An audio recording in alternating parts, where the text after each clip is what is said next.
Alors, je suis docteur Rose Pambou.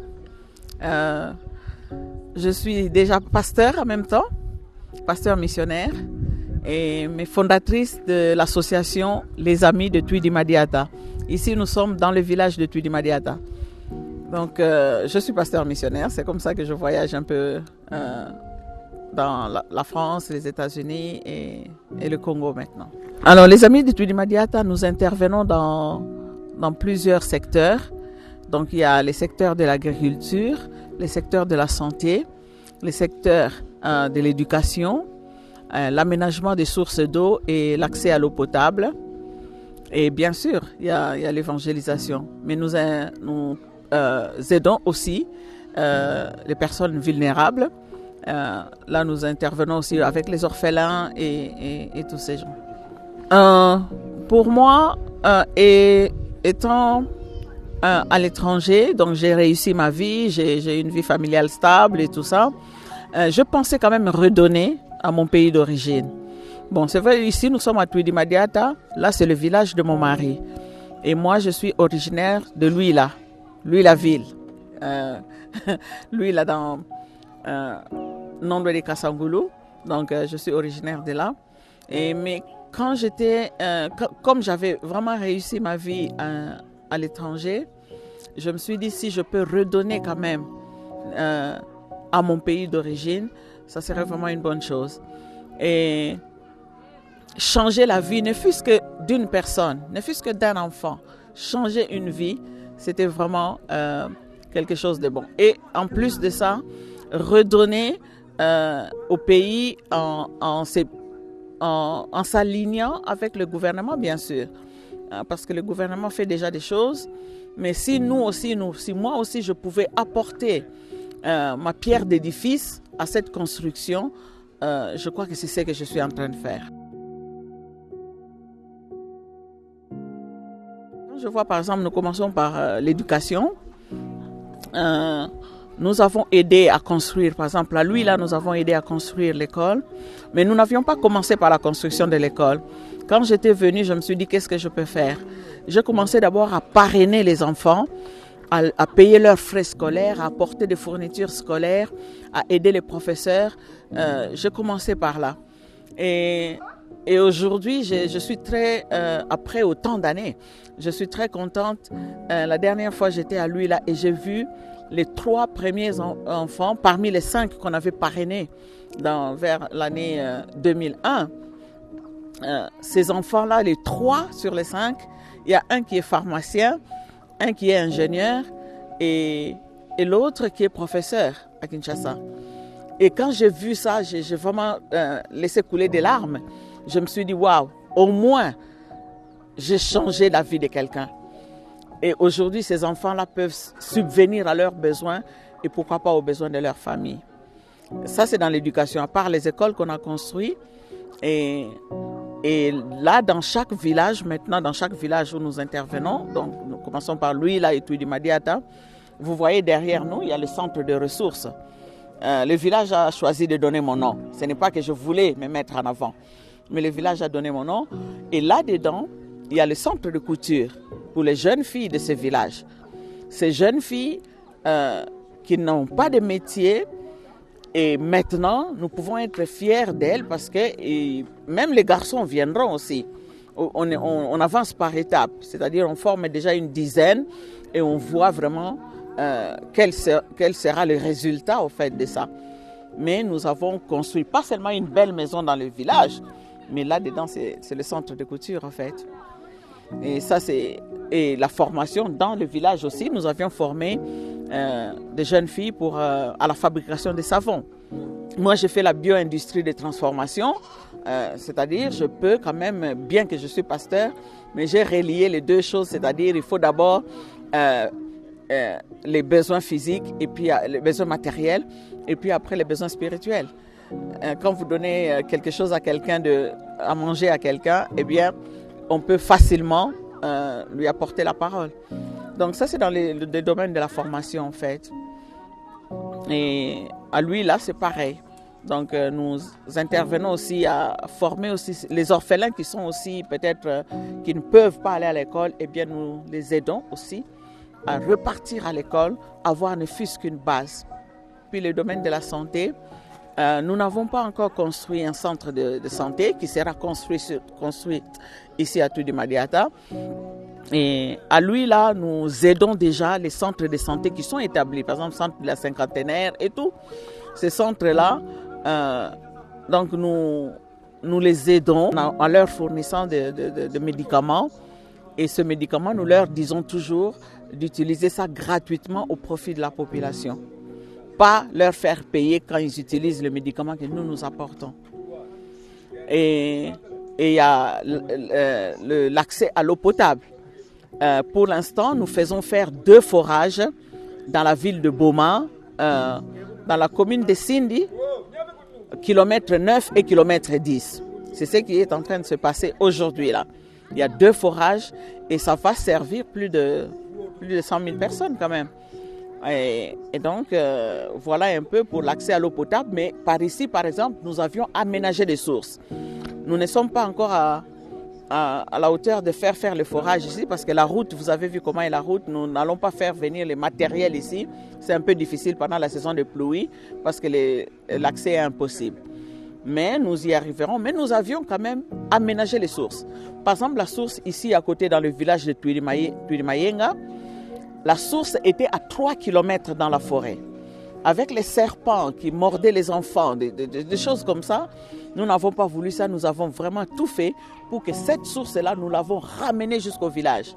Donc on a creusé, on a mis la tuyauterie et on a ramené la source au village. Comme ça, même les personnes vulnérables, les personnes âgées, ils peuvent avoir accès à l'eau quand ils n'ont personne pour les aider. Et nous exhortons aussi les villages à aider aussi ces personnes s'ils n'ont pas de famille. À leur chercher de l'eau, un seau d'eau, et ceci, ça fera toujours du bien. Donc voilà comment nous aménageons les sources. Et dans l'Huila a 241 villages. Et nous avons déjà aménagé plus d'une dizaine de sources d'eau. Donc voilà un peu dans l'accès à l'eau potable. Et dans l'agriculture, parmi tant de projets agricoles, nous avons par exemple à Kanzi, nous avons eu un projet agricole où on a planté des maïs, des soja et des patates douces. Et donc, cette récolte, nous avions déjà récolté, il nous reste des patates douces, et sur 5 hectares, et nous avons pris la récolte que nous avions apportée dans quelques orphelinats de Boma. Pour l'instant, on a vraiment, non pas qu'on a commencé là, mais pour cette région ici, c'est là qu'on a commencé. Mais à lui, là, on a planté des maniocs, on a fait la pisciculture, on a vraiment fait bénéficier la population et nous continuons. Donc voilà un peu dans le domaine agricole. Mais nous voulons encore faire plus. Nous voulons faire plus. Et ici, dans Tudimadiata, nous avons fait des plantations de cacao et de café, parce que c'est ça qui pousse, des bananeries et tout ça. Et donc nous commençons, comme nous avions commencé à planter l'année dernière, donc là vous aviez vu que ça pousse, ça commence à pousser et ça va nourrir quand même autant de personnes. Bien sûr, nous avions déjà commencé, par exemple la pisciculture à l'Huila. Ce n'est pas nous qui faisons la pisciculture, mais tout simplement, nous donnons les moyens à la population locale et nous contrôlons quand même, parce que c'est nous qui finançons. Donc nous contrôlons quand même comment est fait le travail. Notre équipe sur place contrôle quand même comment est fait le travail. C'est-à-dire, cette personne-là, parmi tant d'autres, parce qu'il y a l'élevage, vous allez voir aussi quand vous allez passer par là, il y a l'élevage de pintades. La personne n'avait pas les moyens matériels pour l'élevage de pintades. Donc nous achetons tout, nous finançons tous les matériels dont ils ont besoin pour faire évoluer ce qu'ils font en fait. Et enseigner, nous demandons toujours, par exemple, nous demandons toujours à la population, donc aux individus que nous finançons, nous leur demandons toujours de former une autre personne, de former d'autres personnes dans les villages qui peuvent faire pour faire agrandir aussi ces activités-là. Moi, ça m'a fait mal de voir Ça me fait toujours mal de voir les enfants s'asseoir par terre. Ça me fait mal. Je ne peux pas imaginer qu'un enfant qui... Moi, je ne me suis jamais assise par terre. J'ai appris dans de bonnes conditions. Et pour moi, je veux que ces enfants apprennent aussi dans de bonnes conditions. C'est-à-dire, je suis allée là-bas, il n'y avait pas de bancs. Je me suis dit, c'est une priorité. Donc, nous allons fournir des bancs à des écoles. Ici, à Tweedy, nous allons les faire bientôt. Donc, nous avons... Et ce que je fais, je peux aller acheter des bancs par-ci, par-là. Mais ce que je fais, on a engagé quand même 2-3 menuisiers qui n'avaient pas de travail et on leur donne ce travail-là. Comme ça, au moins, ils ont des revenus aussi, eux. Ils font évoluer aussi leur travail. Et donc, c'est eux qui viennent de village en village, commencer à fabriquer des bancs et les mettre dans les écoles. Bien sûr. À lui, là, un jour, nous étions assis avec mon mari et nous voyons une jeune fille arriver qui avait une grosse tumeur. Une très grosse tumeur. Et cette jeune fille commençait vraiment à mourir parce qu'elle ne pouvait plus manger. Donc cette tumeur essayait d'étouffer sa bouche et elle ne pouvait plus ouvrir sa bouche. Donc chaque fois, on devait lui mettre des gouttes d'eau dans la bouche pour survivre. Du thé, du sucre, on faisait rentrer ça avec une pipette pour qu'elle puisse vivre. Mais c'est une jeune fille qui avait 19 ans. Et nous l'avions regardée, elle était devant nous et ça nous a fait mal au cœur. J'ai dit, nous avons des enfants, c'est comme si c'était notre enfant. Ça nous a fait très mal au cœur, mais à l'instant là, quand elle est arrivée, on n'avait pas les moyens matériels pour pouvoir intervenir. On ne savait même pas quoi faire. On a fait venir un médecin, donc le médecin de lui là, on l'a fait venir et il nous a dit, on peut faire quelque chose ici, moyennant autant. Et nous sommes repartis chez nous, à la maison, et vraiment papa et moi nous avions pleuré, nous avions prié et nous avions dit mais comment réunir toute cette somme là qu'on nous a demandé pour pouvoir aider cette jeune fille. J'ai appelé les amis par-ci par-là, chacun a dit qu'il va s'engager, on a pu réunir cette somme là. Et cette jeune fille, mais quand elle était dans le village, tout le monde avait peur d'elle parce qu'on voyait comme si c'était monstrueux. Même à nous à voir, on ne pouvait pas la regarder 2 fois. Et tout le monde, elle n'avait pas d'amis, elle n'avait personne autour d'elle. Et quand on a réuni les moyens, on a appelé le médecin, ils ont intervenu tout de suite. Et aujourd'hui, c'est une belle jeune fille. Vraiment qui a des amis maintenant tout autour, tout le monde veut s'intéresser à elle, tout le monde veut la voir. Et ce qui est merveilleux, c'est qu'on ne l'a pas laissée là. On a dit, elle n'a aucune formation. Qu'est-ce que nous pouvons faire? Nous l'avons inscrite à l'école des sœurs de lui là, où elle apprend la couture. Donc, elle va avoir un métier, elle va s'épanouir dans la vie. Mais elle est déjà épanouie parce qu'elle voit qu'elle n'est plus cette même jeune fille que les autres méprisaient. Mais maintenant, c'est une jeune fille qui plaît à tout le monde, qui est souriante, détendue. Et c'est formidable de voir les changements. C'est ça mon appel. Je pouvais être dans la ville. Je suis né dans la ville. J'ai grandi dans la ville. Je suis né à Kinshasa, j'ai grandi dans la ville, même que ce soit à Paris, que ce soit aux États-Unis, que ce soit où que je suis toujours dans la ville au fait. Mais les villages, c'est vraiment une passion pour moi de travailler dans des villages. J'aime ça parce que je vois aussi, parfois dans des villages, il y a des enfants qui n'atteignent pas... Qui ne réalisent pas leurs rêves. Voilà plutôt comme ça je veux le dire. Il y a des enfants qui ne réalisent pas leurs rêves.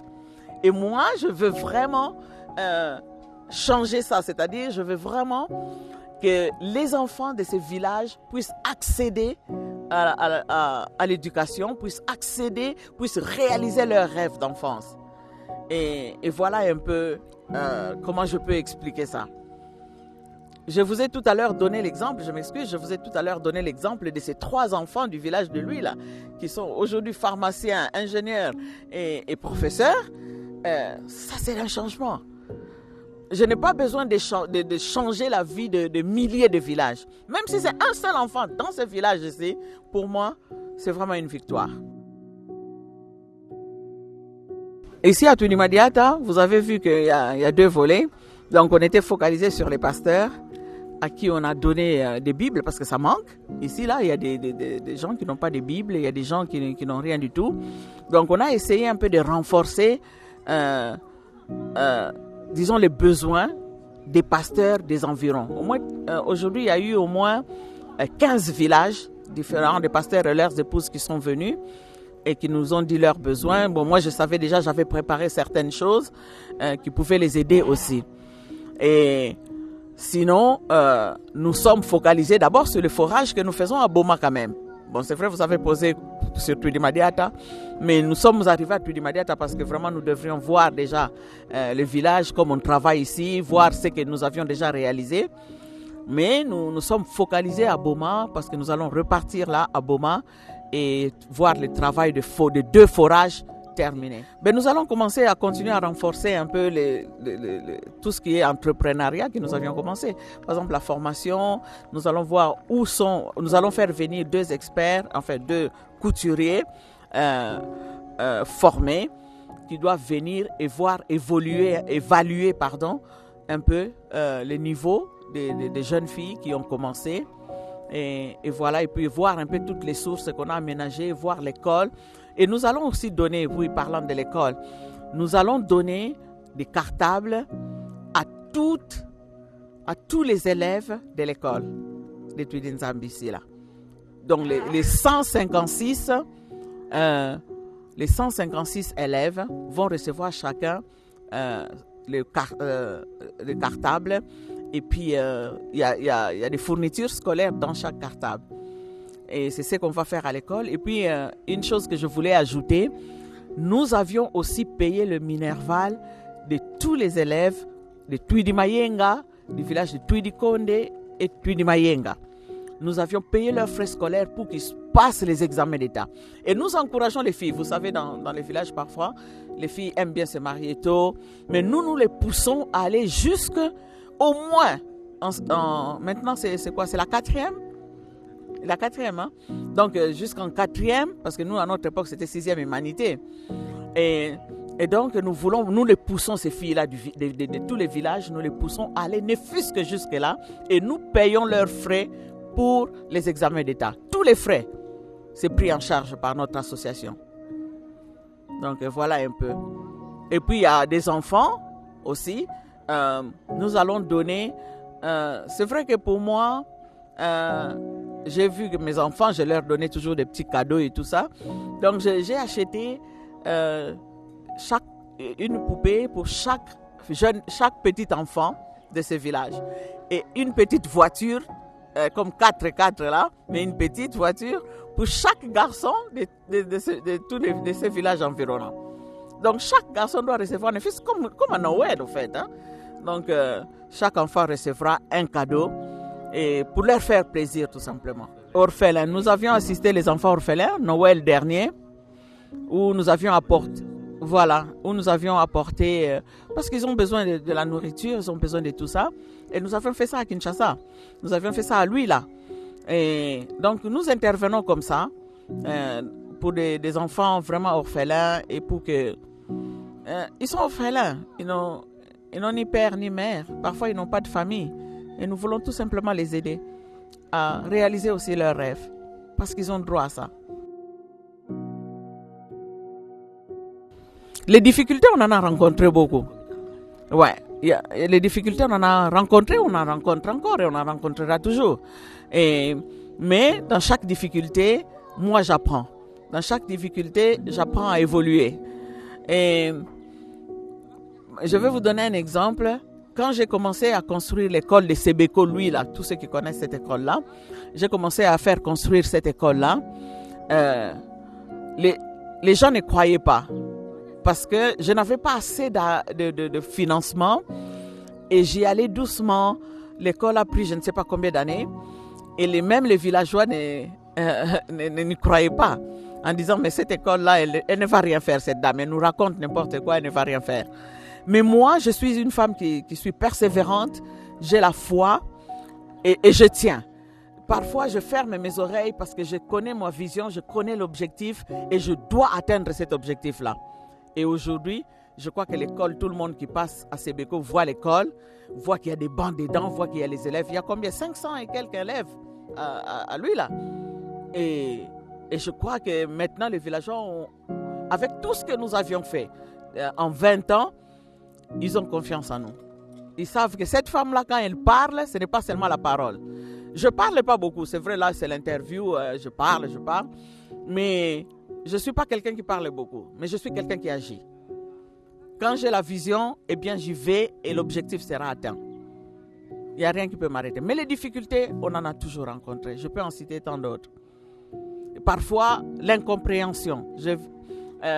Avant, je ne savais pas quand je viens dans le village, je dois d'abord voir le chef. Ça, c'est quelque chose que je n'ai pas appris.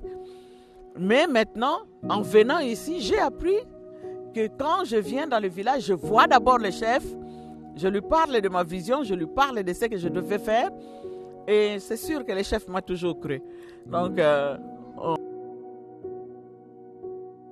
bien sûr, j'ai des partenaires extérieurs qui me soutiennent. J'ai des amis depuis 30 ans en Europe, aux États-Unis. J'ai des amis qui croient en ce que je fais. Et ces amis-là, c'est eux qui nous soutiennent. Ces partenaires, on a des partenaires en France, on a des partenaires aux États-Unis.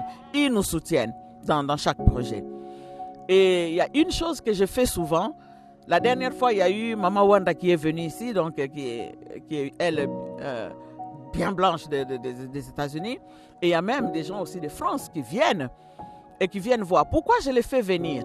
Ce n'est pas seulement un tourisme. Non.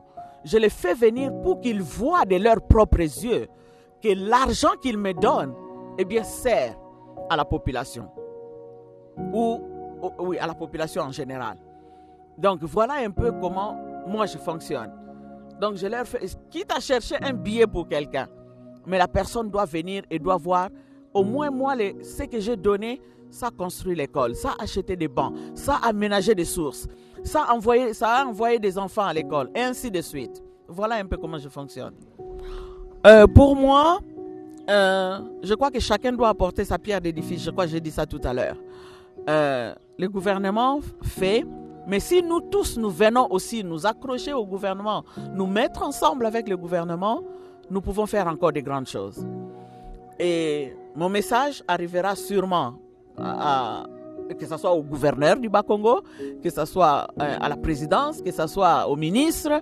La preuve même, la dernière fois, nous sommes allés voir donc l'équipe. Comme moi, je n'étais pas encore là.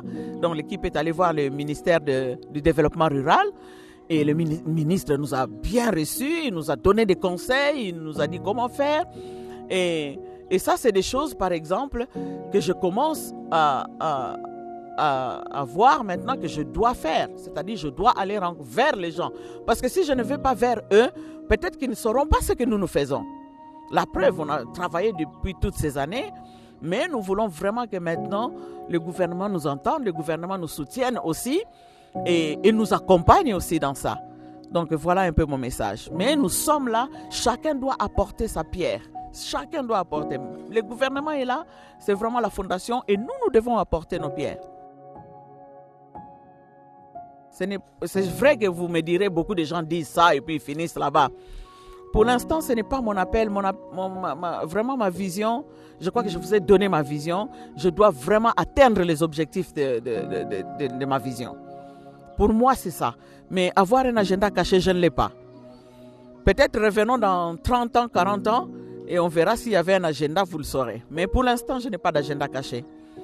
Mais si Dieu veut que ce soit cette route-là, eh bien, ça se fera. Mais pour l'instant, non, je ne pense pas encore. J'encourage vraiment chaque personne à s'aligner vraiment avec le gouvernement et à porter sa pierre d'édifice. Et que vraiment, même si on peut, comme je dis toujours, même si on peut changer la vie d'un seul enfant ou d'une seule personne, je crois que pour moi, ça serait vraiment un succès. Donc, même si ce n'est pas toujours qu'on doit avoir des gros moyens, Parce qu'il y en a qui attendent des millions pour faire quelque chose. Même si vous avez $1, même si vous avez 1000 francs congolais, même si vous avez... Avec ce 1000 francs, vous pouvez faire un miracle. Avec ce 1000 francs, vous pouvez nourrir un enfant. Donc vraiment, tout ce que vous pouvez avoir, n'attendez pas les gros moyens, mais avec le peu que vous pouvez avoir, commencez quelque chose. Donc voilà mon mot. Merci, je vous remercie de tout cœur.